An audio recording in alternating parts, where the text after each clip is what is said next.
Саламат элимдин ден соолугу үчүн бул саламат. Саламат клуб элимдин ден соолугу үчүн. Салам, биздин сүйүктүү замандаштарыбыз, Саламат тайм деп аталган подкастты баштадык. Көрүүчүлөргө, угармандарга баарыңыздарга салам. Бул 10 мүнөттүн ичинде бүгүн сиздер менен тукумсуздукка алып келүүчү жыныстык оорулар тууралуу сөз кылалы деп турабыз. Анда эмесе биз менен бирге болуңуздар. Бүгүнкү биздин коногубуз Республикалык ден соолукту чыңдоо жана массалык коммуникация борборунун адиси гинеколог Айтекова Асель Адылбековна төрүбүздө.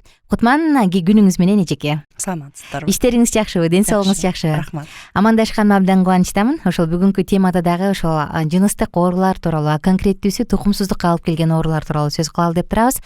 Чындыгында азыр карасаң, цитомегаловирус сен укканың, укпаганың, жөнөкөй эле хламидиоз айтор карап отурсаң толтура го. Анан адам биз билгенден мен билбейм канча оору бар экенин, бирок эң коркунучтуулары да арасында бар. Анан тилекке каршы эң андан да коркунучтуусу баланын ден соолугуна дагы таасир тийгизгендери бар. Мына ушул тууралуу сөз кылалы деп турабыз. Албетте биз саатыбыздын башында эле үй бүлө баалуулуктар менен болушу керек. Үй бүлө бул туура курулуш керек, туура негизде курулуш керек деген максат менен ушу теманы алып чыгып отурабыз. Кээде биринчи аял күйөө экөөтөн биринчиси гана болот, бирок кийин ойноштуктанбы же ары бери көп басканданбы ооруну алып келет да анан келинчегине жугузуп, же жолдошуна жугузуп деген учурлар кездешпей койгон учур эмес тилекке каршы. Анда ушул тукумсуздукка алып келген оорулар тууралуу сөз кылаардын алдында эле мен алгач жалпы жонунан ушул жыныстык жол менен кандай оорулар жугат, ушуга токтолгум келип атат. Анда сөз сизде. Жыныстык жол менен жугуучу инфекциялар бул негизи өзүнүн аты айтып атат болуш керек. Жалаң эле жыныстык жол менен жугат. Ошон үчүн жыныстык катнашта болгон учурда көбүнчө мынакей эркектен аялга, аялдан эркекке берилүүчү оорулар. Көп учурларда мисалы эркектерде бул инфекциялар билинбеши мүмкүн да. Мисалы гонорея оорусунда гана эркектер эртең мененкисин мисалы заара кыла албай, көзүнөн жаш чыгып дегендейчи. Ошондой учурларда гана белгилери болуп, дарыгерге кайрылган учурлар болот.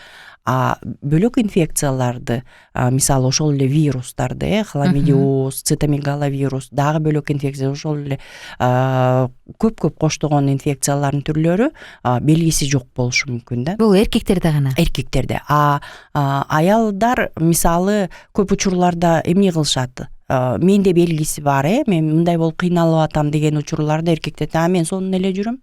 Мисалы, эмне үчүн сенде деп. Ошон үчүн көп келиндер мисалы тартынышып, айта албай, кыскарылып, анан өнүгүп, ошол оору өнүгүп кандайдыр бир сезгенүүлөргө алып келип, анан кийин алдыда дагы жанагындай балалуу болбой калган учурларга чейин алып келиши мүмкүн. Эң жалпысынан ушу бизде Кыргызстанда кеңири таркаган оорулардын катарында кайсылар толуктайт? Эми бул жактан мен эгерде айтсаңыз, мен немелерди, цифраларды карап дайынданып келет элем, бирок негизи эле эгерде мурун 2000-жылдарда мисалы гонорея учурлар кездешип атса, сифилис кездешкен учурлар болсо, азыр алар кескин азайып калды десек болот. Азыр мисалы трихомониаз оорусу, хламидиоз, цитомегаловирус, мисалы вирустук инфекциялар булар билинбей эле, иммунитетиң жогору болсо, алар өзүн билгизбей эле жүрө беришет да. Мисалы, бирок адам носитель болуп жүрөт. Кандан жанагындай ПЦР анализ менен билсе болот да, ошол инфекция бар экен. Андан тышкары вирустардын дагы өзгөчөлүгү, алдыда эгерде кош бойлуу болгон учурда ал балага да таасирин көрсөтүшү мүмкүн. Демек ошонун баарын эстен чыгарбаш керекпиз да. Кандайдыр бир туура эмес кадамдарга барып, жыныстык катнашка барганда бул жалаң эле ырахат эмес экен, алдыда дагы кандайдыр бир ооруларга кездешип калышы мүмкүн. Унутпаш керекпиз, эстен чыгарбаш керекпиз. Ушул бир программалардын тегерегинде биз кан оорулар тууралуу сөз кылып аттып, анан кийин ошол жерден мисалы канда кайсы бир тромбоцит, эритроцит жана башка толтура элементтер барбы, ошолордун жетишсиздиги бул цитомегаловирус, герпес сыяктуу оорулардын кесепети болот дегенде мен абдан таң калдым эле да. Эми вирус менен баладагы кандагы ошол элементтердин кандай тиешеси бар депчи, канчалык деңгээлде бул туура тастыкталган маалыматпы, чындыгында эле ошондой кездешеби? Негизи мына баланын нерв системасына да, мээсинин өнүгүп өсүүсүнө дагы түйүлдүк бала жаңы түйүлүп атканда ошо нервная трубка деп коебуз, ошого да таасир этчү факторлор бар да, ушул вирустардын. Ошон үчүн эстен чыгарбаш керекпиз. Бул инфекция эгерде бала түйүлдүк учурунда жугуп, бала өнүгүп өсүп атканда биринчиден жанагындай бойдон түшүп калышына алып келиши мүмкүн. Андан тышкары ара төрөлүп калышы мүмкүн. Андан тышкары дагы жанагы баланын тегерегиндеги чел кабында суусунун аз болушу же болбосо көп болушу мүмкүн. Анткени жана чел кабыктын иштешине тоскоолдук жаратат. Анын чыгарып же өзүнө сиңүүсү дагы начарлайт десек болот да. Ошон үчүн жана маловодие, многоводие деп УЗИден алып келишет. Эмне үчүн болгон экенин биле албай калышат да. Ошон үчүн анын себеби дагы ушундай кандайдыр бир жыныстык жол менен жугуучу инфекциялардын себебинен болушу мүмкүн. Мисалы бизде ошол учетко туруп деп коет го, энелерчи баягы учетко турганда кана салмагың кандай болуп атат, кандай көйгөйлөр бар деп жалпы жонунан жазып коет го. Негизи ушунун баардыгы тең текшерилеби? Боюнда бар болгону, кош бойлуу болгон учурдан баштап ушундай вирустарга, ар кандай ооруларга толук текшерилеби же жалпысынан эле спид анан болдубу? Негизи мен ойлойм ушу жаштар биринчиден ушу үй бүлө куруунун алдында өздөрүн кандайдыр бир текшерүүдөн өткөрүш керек го депчи. Анткени негизи бул үй бүлөнү пландоого чейинки дарылоого кирет да. Анткени дарыгерлерге мисалы боюна бүтүп келгенден кийин биринчи 12 жума абдан мындай татаал десек болот да. Бул учурда даже витаминдерди врачтар назначать этпейт да. Анткени ошол учурда бүт органдардын закладкасы болот. Кандайдыр бир тыштан воздействие болсо, ал терс таасирин көрсөтүшү мүмкүн ошол түйүлдүккө.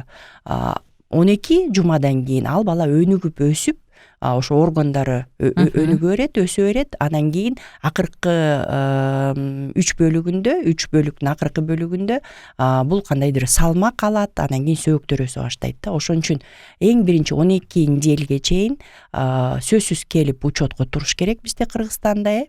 Анткени бизде кандай десек, канчалык эрте ошо фолий кычкылын ичсе дарыгер жазып берет да. Демек үй бүлөнү пландоо учурунда жолдошу дагы өзү дагы ичип башташ керек. Анткени бизде Кыргызстанда аномалия развития деп туаса аномалиялар менен төрөлгөн учурлар болот. Ошол эң эле арзан 40-50 сом турган фолий кычкылы ошол аномалиялардан сактайт да. Демек буну жолдошу экөө мисалы үйлөнгөндөн кийин эле ичип баштаса болот да. Мисалы жана айта кетпедиңизби, кайсы бир вирустарда адам носитель болуп алып жүрүүчү болуп жүрө берет, бирок анын иммунитети жакшы болгондуктан байкалбайт деп. Ал адам сөзсүз дарылангандан кийин гана айыгабы же акырындык менен организм жеңип анан өзү эле сакайып кетиши мүмкүнбү? Кээ бир вирустардын түрлөрүн биз толук кандуу организмден жок кыла албайбыз. Ал вирус жүрө берет, кандайдыр бир органдарда жашай берет. Вирустардын өзгөчөлүгү булар паразит сыяктуу болуп, мындай клетканын ичине кирип алып жашайт да. Адамдын клеткасынын ичинде. Анан өзүнүн жана РНКларын, өзүнүн гендерин көбөйтө берет да. Ошон үчүн биз организмди аны толук жок кыла албайбыз.